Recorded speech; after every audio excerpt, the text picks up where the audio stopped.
how long have I been a police officer? That one's kind of difficult to answer, okay? You ready?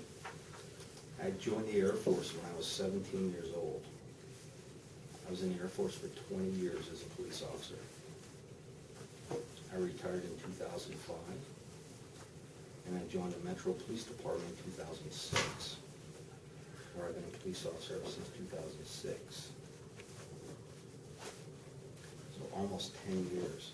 So combined, 30 years I've been a police officer. So he was a police officer when he was in the Air Force too. He was helping to protect people even then, huh? Mm-hmm. Isn't that neat? That's pretty cool. So if I weren't a police officer, what would I be? That's a tough question for me because I don't know. Because I've been a police officer for so long, I don't know what else I would do. Because I like being a police officer. I like helping people. Do I have any family members in law enforcement? Nope. Nobody in my family is in law enforcement, just me. Which is kind of hard because nobody understands when I tell them really cool stories. But I was talking to a nephew one time on my cell phone as I was driving my police motorcycle, and a car went by and it was on fire, and I forgot I was talking to him on the cell phone, and I went and I saved the lady right before the car blew up in the flames. Oh, wow. And then all of a sudden he said, wow, that was the coolest thing ever. That was better than watching cops on TV.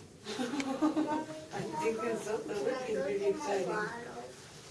You saved a woman from a burning car. Isn't that neat? I think he's a pretty brave man. So what made me decide to be a police officer?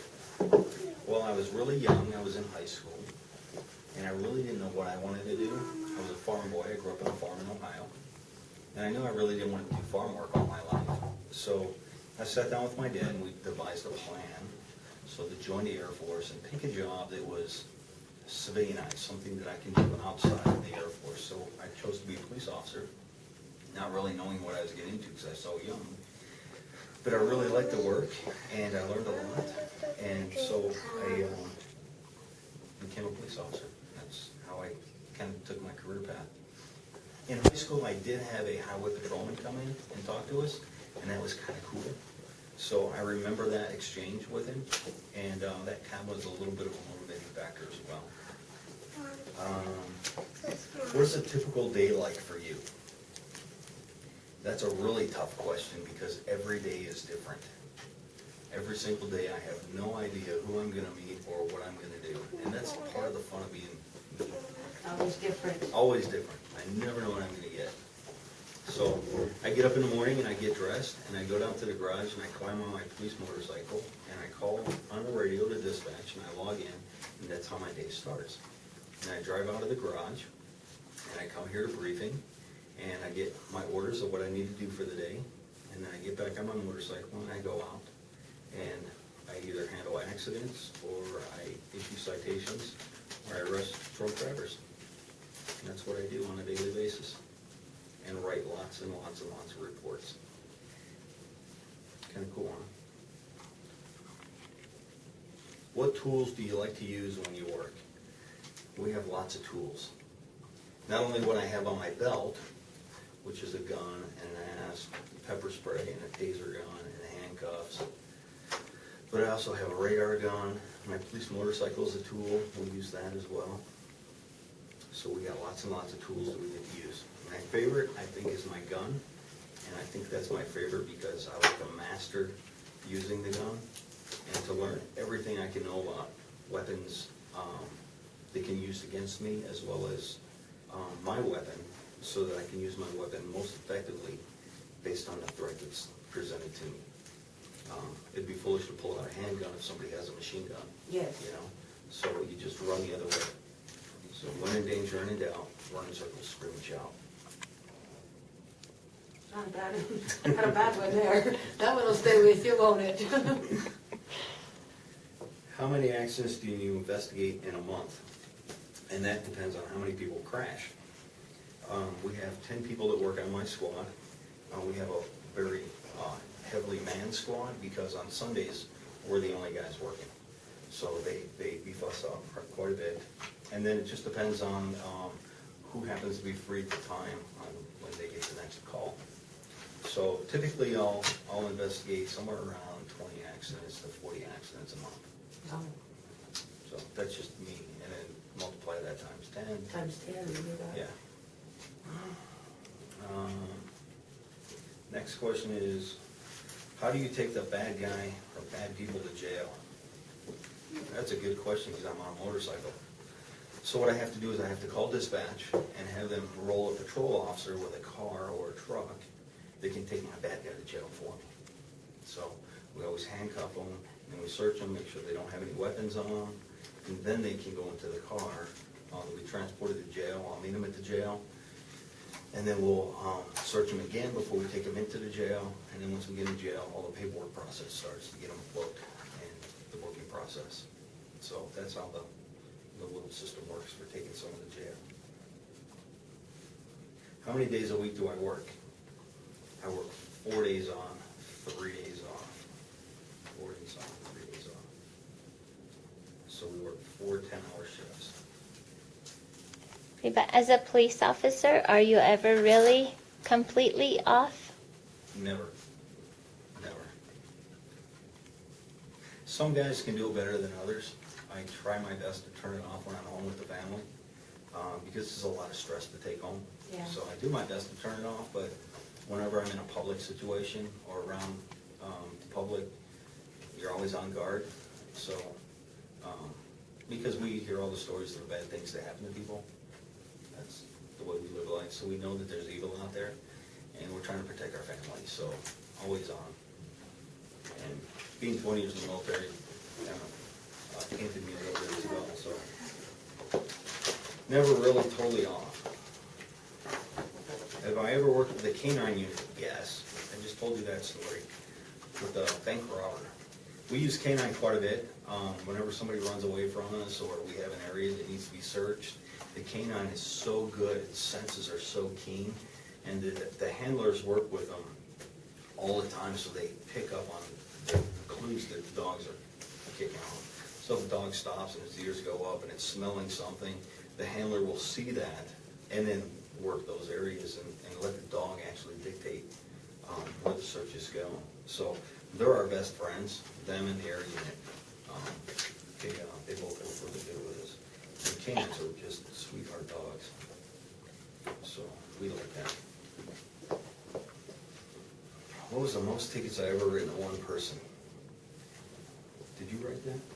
Is that your question? That's his question. I think the most tickets I ever written to one person was 15.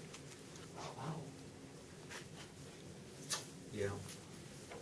And it was a motorcycle rider who was failing to stop, and he took us all over South Las Vegas, and he ran multiple stop signs and failed to maintain lane and didn't use a signal.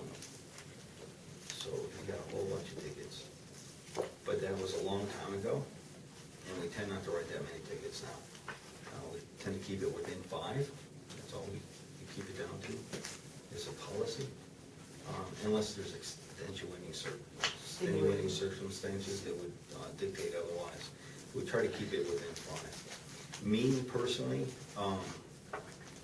when I see somebody doing a violation, my job is to educate that person on why it's dangerous that they're doing it. So I can probably make my point in 1 or 2 tickets, Yeah, I think so. as opposed to 5 or 10 or 15, because then I think it's just abusing the system.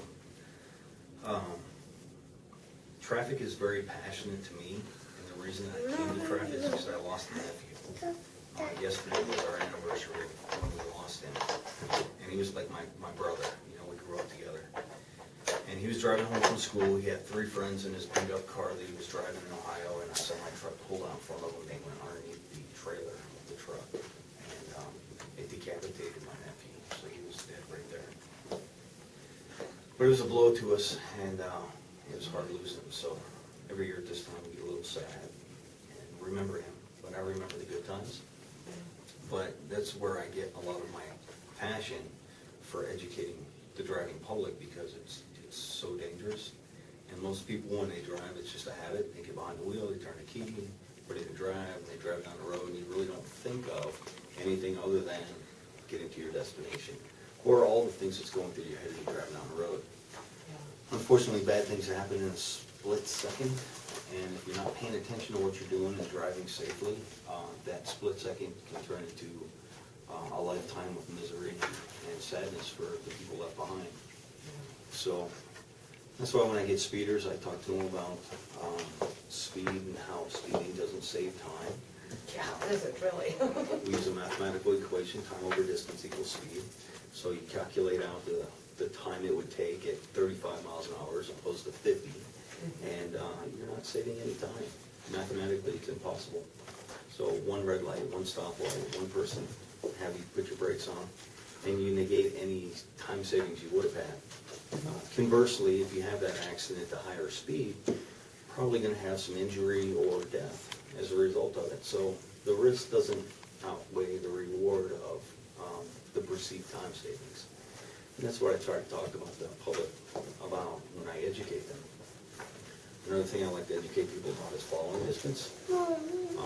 As we drive down the road, we're moving through time and space, and it takes time to see something react. Your brain processes, remove your foot from the accelerator and touch the brake. That time for the average person is almost 1 second. So at 1 second, traveling at 45 miles an hour, you travel 80 feet. So the distance of an entire intersection you would travel before you can even touch the brake. Yeah. So if you increase your following distance, you're allowing yourself that reaction time, that time that people don't think about. And that's what saves a lot of people. It saved me quite a bit. You know, I know these things are ride a two-wheel vehicle as opposed to a four-wheel vehicle. Yeah. So I got to be a little more keen on driving safety than the others, or else I'd crash. And if I crash, it hurts a lot. Yeah. So- Yeah. So